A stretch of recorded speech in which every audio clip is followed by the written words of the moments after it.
Box office దగ్గర youth star Nitin నటించిన latest movie తమ్ముడు ఈ వీకెండ్ లో గ్రాండ్ గా రిలీజ్ అవ్వగా మొదటి రోజే మిక్స్డ్ టాక్ ను సొంతం చేసుకున్న ఈ సినిమా ఏ దశలో కూడా అంచనాలను అందుకోలేకపోయింది. మినిమం ఓపెనింగ్స్ ని కూడా అందుకోలేకపోయిన ఈ cinema one of the lowest weekend కలెక్షన్లను నితిన్ కెరీర్ లో సొంతం చేసుకుని అత్యంత తీవ్రంగా నిరాశపరిచింది. వరుస ఫ్లాప్స్ లో ఫామ్ కోల్పోయిన నితిన్ మీద మేకర్స్ ఆల్మోస్ట్ 75 కోట్ల రేంజ్ లో భారీ బడ్జెట్ ను పెట్టి ఈ సినిమాను నిర్మించగా సినిమా వీకెండ్ గ్రాస్ కలెక్షన్స్ కూడా ఇందులో 10% కూడా అందుకోలేకపోవడం అందరినీ ఆశ్చర్యపరిచిందనే చెప్పాలి. సినిమాలో ఎంతో కొంత మాస్ ఎలిమెంట్స్ ఉన్నా కూడా ఆడియన్స్ అసలు థియేటర్స్ వైపు కూడా రావడానికి సిద్ధంగా లేరు.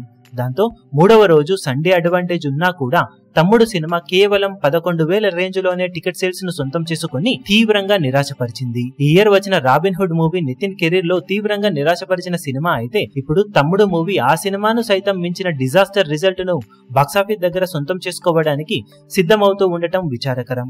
ఆల్మోస్ట్ 5.5 ఏళ్లుగా హిట్ కోసం ఎదురు చూస్తున్న నితిన్ కి దెబ్బ మీద దెబ్బ పడుతూనే ఉండగా ఇప్పుడు మళ్లీ కెరీర్ లో లోవెస్ట్ ఫేజ్ కి వచ్చే పరిస్థితి ఏర్పడింది.